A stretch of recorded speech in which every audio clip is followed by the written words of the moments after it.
Part 1. 7th of August, 1933.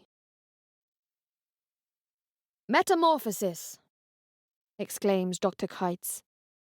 That's what the English call this book. And he waves its pages in the air with a flourish. Can anyone tell me what that word means? He leans on the teacher's table, shirt sleeves pulled up to his elbows. Not one of us makes a sound from our wooden benches in my new classroom at the gymnasium. No more dusty, higgledy-piggledy Volksschule for me. The small, black, cinder playground and rough children are a distant memory from before the long summer break. The gymnasium is all high arches and echoey corridors.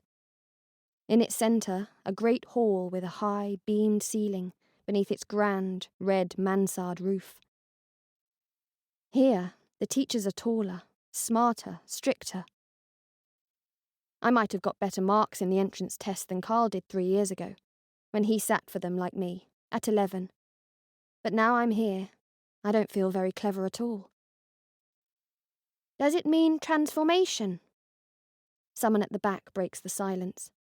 I twist around and glimpse a small girl with frizzy black hair, a little like my own.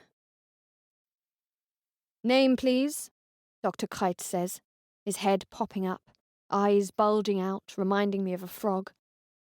Freda Federman, says the girl in a confident voice. Wonderful. Yes, Freda, Dr. Keitz infuses. Transformation, rebirth, conversion. From the Greek metamorphon, meaning to transform.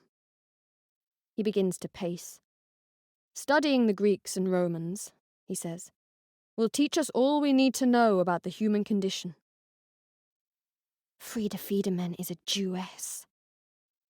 I hear someone hiss to her neighbour from the row behind me.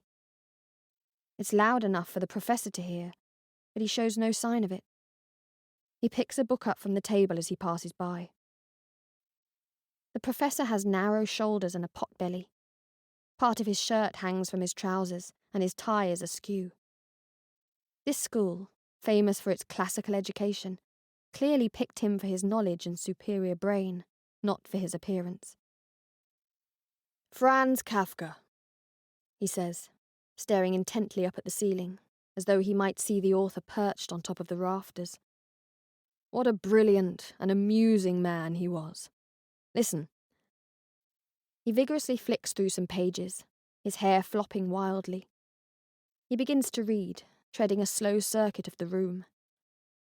He tells us in a mesmerising voice the story of Gregor, the travelling salesman who awakens one morning to find himself transformed into an enormous insect-like creature. Light filters through the long rectangular windows, set high up on the classroom wall. Adolf Hitler stares serenely down at us all from his vast portrait above the blackboard. Dr. Keitz's voice rises and falls, fades and resounds. As I look at the portrait, Hitler's face appears to swell and move.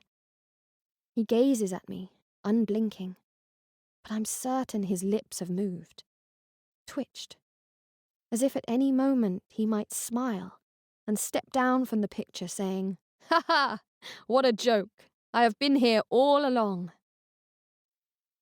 He doesn't, of course, and I tear my eyes away. Carl says I have too much imagination. My heart jumps and I wonder if he's right. Dr. Keitz reads on. I avoid looking at Hitler's picture and instead study the profile of the girl sitting next to me. Tall and elegant, she has long auburn hair which hangs either side of her shoulders in 2 smooth plaits. Her pale face is so perfectly formed, it could have been chiselled from the finest marble. She holds her chin high as she watches Dr. Keitz travel around the room. Feeling my gaze, she turns and fixes me with sloping green eyes. "Hello," she whispers.